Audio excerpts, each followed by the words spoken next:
એ મારા ભાઈઓ, જો અત્યારે હું ને તમે હાજા હોઈએ ને તો ગુમાન કરવાની જરૂર નથી, ફૂલા ફરવાની જરૂર નથી. કઈ સેકન્ડે ક્યારે શું થશે એનું કાંઈ નક્કી નથી. ગુરુજી એવું બોલે છે કે જેનો એક સેકન્ડ પણ વિશ્વાસ ન કરાય એ આ શ્વાસ છે, એવો આ દેહ છે. એટલે ભજન કરવું, વાલા મહારાજમાં જોડાઈ જવું, એ સારામાં સારી બુદ્ધિ છે, આવડત છે. જો આપણે બધાએ આખો દિવસ 12 મહિના જીવનભર સ્મરણને ભજનને સતેજ કરવા હોય તો એના માટેના 1-2 ઉપાય સારા છે. એક, આપણે મશીનની જેમ ભજન કરતા હોઈએ તો એમાં રસ ન આવે, સુખ ન આવે, એટલે એ લાંબુ નભે નહીં. માણસ માત્રની એવી વૃત્તિ છે કે જેમાં એને ઇન્ટરેસ્ટ હોય એ કરવું ગમે, જેમાં એને સુખ આવે એ કરવાનો વારંવાર વેગ વધે. એટલે આપણે જે ભજન કરીએ છીએ, સ્મરણ કરીએ છીએ, એમાં જો રસ વધે, પ્રેમ ભાવ વધે તો એ ભજન બહુ જ ક્વોલિટી વાળું બને છે અને કન્ટિન્યુઅસલી ચાલુ પણ રહે છે. રસ વધારવા માટેના 2 સારા ઉપાય છે. પહેલા નંબરનો, આપણે જે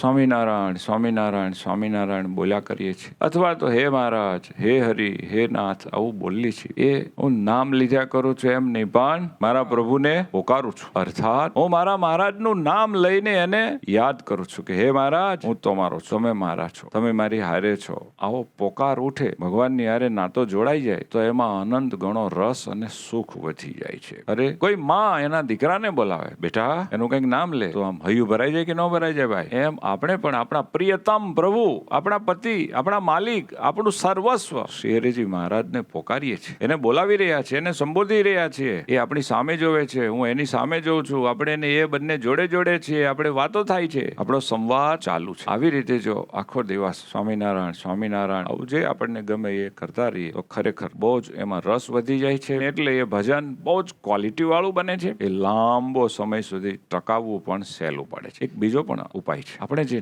નામ લઈએ છીએ એના અર્થને પણ જો આપણે મગજમાં ધારી શકીએ તો એનું મહત્વ વધે છે, એનો બહુ જ મોટો લાભ થાય છે. જેમ કે આપણે સ્વામિનારાયણ આવું બોલીએ છીએ, એમાં 2 શબ્દો સ્વામી અને નારાયણ. સ્વામીનો અર્થ છે સર્વના માલિક, સર્વ સમર્થ, સર્વાંગ સંપૂર્ણ દિવ્ય મૂર્તિ. નારાયણનો અર્થ છે સર્વમાં વાસ કરીને બધાને વશ રાખનારા, સર્વને પોતામાં વાસ આપી સર્વના પ્રાણ બનનારા. હવે આટલા મોટા પુરુષોત્તમ નારાયણ એણે પોતે એનું નામ આપ્યું છે સ્વામિનારાયણ. તો જ્યારે સ્વામિનારાયણ બોલીએ અને જો આપણને એ યાદ આવી જાય કે ઓહો સ્વામિનારાયણ એટલે, તો આપોઆપ ભાવ વધે છે, પ્રેમ વધે છે અને એમાં આપણું એટ્રેક્શન વધી જાય છે. આપણે બધા જ્યારે ધૂન બોલીએ, સ્મરણ અને ભજન કરીએ, જો આવી રીતે કરીએ તો ખરેખર આપણને બહુ જ વધારે ફાયદો થશે.